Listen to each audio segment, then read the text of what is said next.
welcome back to Japan for our reaction and review to the latest song by PEDRO. And as always, this is the review video. If you want to see the reaction and hear the song with me, then click the little link in the description below to open up a separate player where you can watch that now. Pause this video and come back to it if you need to do that. But yeah, that's just in case you haven't heard the song before, or if you just want to hear it through to me when I heard it a few seconds ago for the first time, and you can see how I reacted because I'm about to give you the review.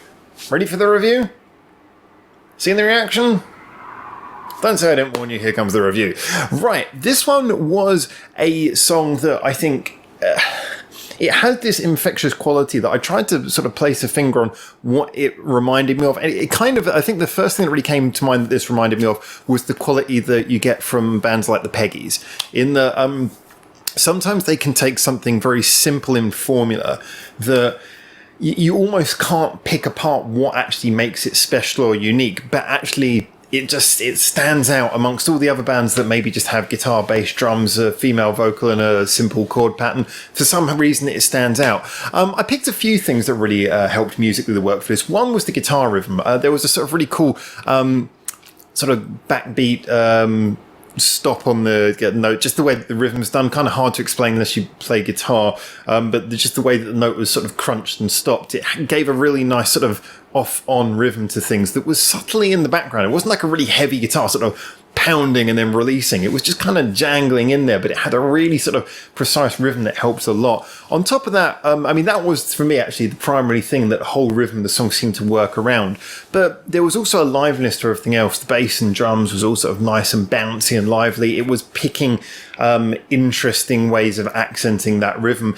And then again, I really like how, I mean, I know that she's always very sort of creative with her vocals in Bish, but really with PEDRO, she's been able to elevate herself to the point of kind of singing in very much, you can see her own style. And I think that's what you can do when you're not singing with other people. You can just sing to your own style. And I love there was this sort of grungy, punky way to the fact that the sort of lyrics almost got to roll off of her tongue, especially in the verses. There's not really much punch onto the rhythm. It's kind of, it's with the rhythm, but it's kind of almost sort of rolled out. There's a very sort of relaxed way that she does the delivery, and I think that really works a lot. Sorry, I'm getting messages. I don't think this is a good time to be messaging me.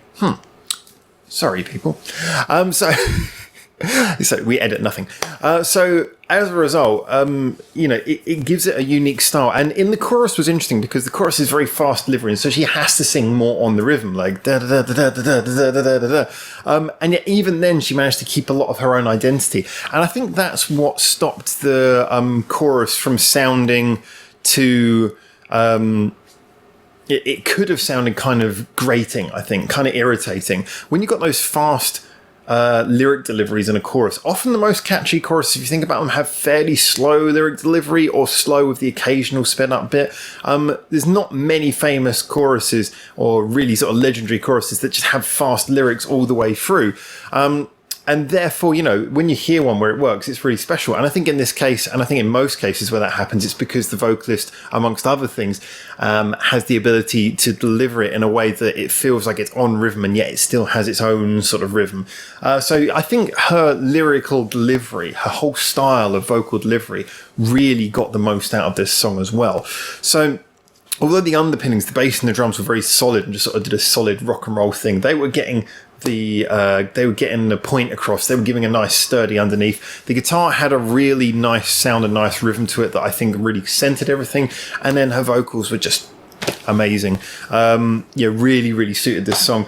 The songwriting itself, you know, delivered at a fairly standard, like I say, standard formula for most of the things. I thought the pre-chorus was quite nice. I like the fact the pre-chorus, a lot of bands tend to go very short pre-choruses. I liked how they kept this going almost like it was a second phase to the verse, helped to build up the tension or just sort of build up the energy going into the choruses. I liked the bridge, very simple, kind of like a mid-late bridge, but again, going for that sort of, is it a guitar solo? Is it just a sort of wailing bit of distortion?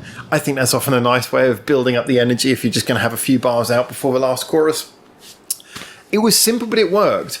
And I think that translated over again to the video. I've noticed that PEDRO have had, not all of them, but I would say, I mean, they certainly had, all of their videos have been interesting, but they've had some which have been really good.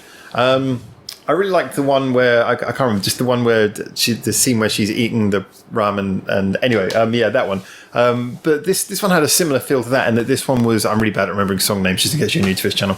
I remember having seen the video and heard the song, but I don't remember what it's called.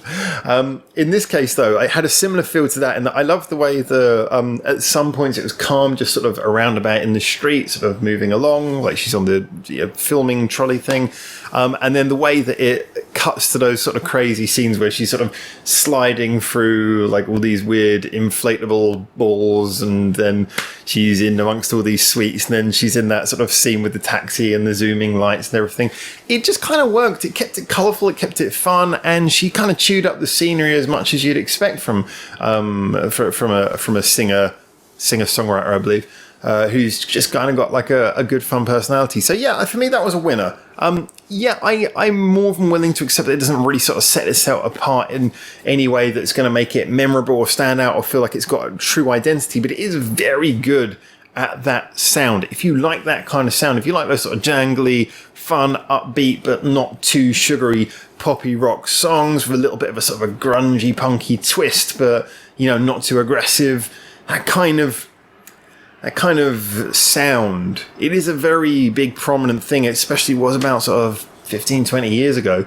If you like that kind of thing, then this is a real winner. And yeah, I do believe that. I think they did a great job with this, and I certainly will be listening to it again. And I think the video enhances that as well. Clearly done on a relatively low budget, but really enhances the song. So as always, that's just my opinion. Guys, tell me what you think. Looking forward to hearing your opinions in the comments so that we can have a nice discussion about all of that. Of course, if you enjoyed listening to me waffle, then you can like, subscribe, or you can even follow any of our other social medias in the description below so that you can talk to other people, not just myself, who have also got their own musical tastes. A big thank you to anyone who followed the Patreon link and has been subscribed to our Patreon, because as I always say, and it remains true, especially of recent, you guys have really been keeping the channel going. And obviously just thanks to yourself for getting through to the end of this video. I appreciate you sitting down and watching it all. So anyway, until I see you hopefully soon for the next one of these in Japan, for now, ciao ciao.